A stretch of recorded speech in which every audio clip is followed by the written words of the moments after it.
ये देखिए, आपकी जानकारी में होगा कि 14 अप्रैल 2026 और उसके बाद 18 अप्रैल 2026 को यहाँ के कुछ लोकल व्यापारियों को लॉरेंस बैंक के द्वारा धमकी दी गई थी, जरिए व्हाट्सएप के और वीपीएन नंबर के, और साथ में कुछ ऑडियो भी भेजे गए थे। जब इस तरह घटना सामने आई तो तत्काल ही इसमें क्राइम ब्रांच में प्रकरण दर्ज किया गया और इसकी इन्वेस्टिगेशन प्रारंभ की गई।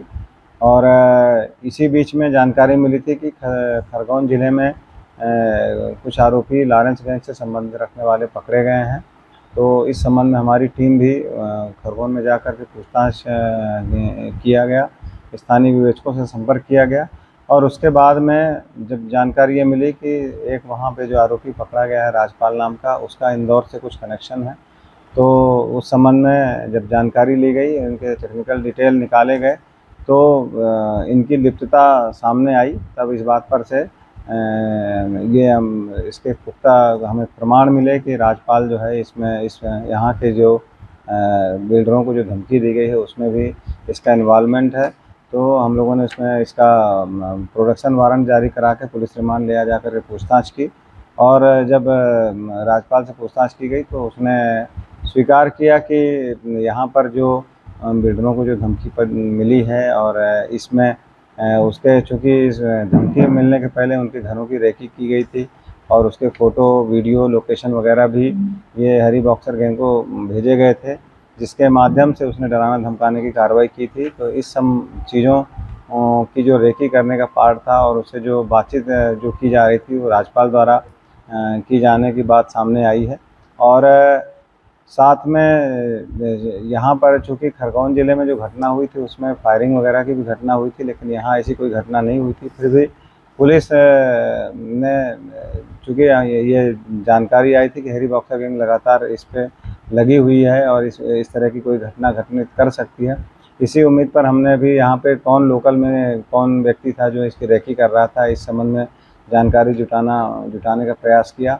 और राजपाल को यहाँ ला करके पुलिस रिमांड में लिया जा करके पहले 3 दिन का रिमांड लिया गया, फिर 4 दिन का पुनः रिमांड लिया गया। उससे पूछताछ जब गहराई से की गई तो ये बात सामने आई कि राजपाल ने यहाँ पर एक दूसरे आरोपी हैं सोनू उर्फ रितेश खंगार, ये भंवर कुआं का एक व्यक्ति है जो लोडिंग व्हीकल वगैरह चलाता है, ड्राइवरी का काम करता है।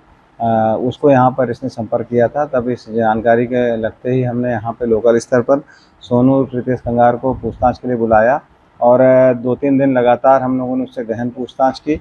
और उसके बाद में जब टेक्निकल डिटेल देखा गया और राजपाल के जो स्टेटमेंट थे उनको क्लोजली उनका वॉच किया गया, तो ये पाया गया कि सोनू उर्फ रितेश खंगार ही वो व्यक्ति था जिसके माध्यम से यहाँ पे जो लोकल बिल्डर हैं उनकी रेकी की जा रही थी, और रेकी करके इसकी जानकारी हैरी बॉक्सर गैंग तक राजपाल के माध्यम से पहुँचाई जाने की कोशिश की जा रही थी। और ये इसमें और भी आरोपियों के अभी इसमें शामिल होने की निश्चित रूप से शंका है। और कहीं ना कहीं राजपाल का इन्वॉल्वमेंट और रितेश खंगार का इन्वॉल्वमेंट इस प्रकरण में अभी पाया गया है। अतः इन दोनों प्रकरणों में इन दोनों प्रकरणों में पूछताछ के उपरांत इसमें इन दोनों की गिरफ्तारी की गई। फायर करने के लिए फोन कॉल में क्या होता है? फ़ोन कॉल में रोल ये था कि फ़ोन तो हैरी बॉक्सर की तरफ से गैंग की तरफ से ही आए थे, लेकिन यहाँ पे इनके बेसिक जानकारी जुटाना, इनके बारे में जानकारी देना और इनकी फ़ोटो बनाना और इनकी लोकेशन वहाँ तक पहुँचाने का जो कार्य किया गया था, कहीं ना कहीं इसमें ये लोग शामिल थे। फायरिंग की भी प्लानिंग थी सर इन लोगों विवेक अंबानी के घर के पास?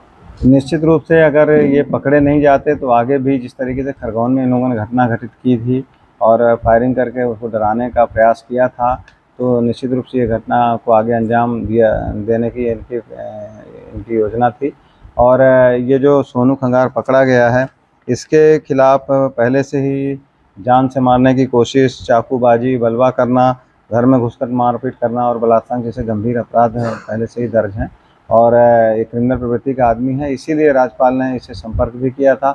और इसने इस बात को स्वीकार भी किया, पूछताछ में भी इसने इस बात को स्वीकार किया है कि राजपाल ने उससे संपर्क किया था और उसने यहाँ पर घर में रेकी करने की बात को भी यहाँ स्वीकार किया। फायर आर्म्स भी किसी तरह के प्राप्त हुए हैं? कहीं कोई जानकारी कहाँ से लेकर आने वाले थे? अभी इसमें चूँकि उसने इसमें कोई फायरिंग की घटना इसमें हमारे यहाँ नहीं हुई थी और चूँकि ये घटना आगे घटित वो कर नहीं पाए, इसके पहले ही राजपाल को खरगोन पुलिस ने भी उसको उठा लिया था, इसलिए ये आगे की घटना को नहीं कर पाए। लेकिन निश्चित रूप से अगर ये घटना यहाँ ओपन नहीं होती या इसकी गिरफ्तारी नहीं होती तो आगे कोई गंभीर घटना घटित होने की संभावना। हमने यही करके फोन कॉल से ब्लॉक बॉक्सर ही करता था, बाकी लोग जानकारी नहीं करते थे कारोबारी। डेफिनेटली यही सत्य है, क्योंकि इसमें वीपीएन जो कॉल होते थे व्हाट्सएप पे कॉल के माध्यम से जब उनकी जानकारी ली गई तो ये कॉल इंडिया के बाहर से हुए थे। और दूसरा ये कि इसमें कोई भी व्यक्ति, लोकल व्यक्ति इसमें धमकी देने में कोई इन्वॉल्वमेंट नहीं था। ये जो गैंग है इसका सिस्टम ही इस तरह से चलता है कि ये वहाँ ऊपर से धमकी देते हैं और लोकल स्तर पर ऐसे लोगों का चयन करते हैं जो वहाँ पे इनके काम को एग्जीक्यूट करें, इनको डरा धमका दें और उसी के आधार पे ये फिर उनसे फिरौती की राशि वसूलने की कोशिश करते हैं। लेकिन यहाँ पे इंदौर में ये कार्रवाई इनकी नाकाम कर दी गई। इसके पहले ही इसको जो अपना ये आरोपी है सोनू प्रीतेश कंगार और राजपाल को अरेस्ट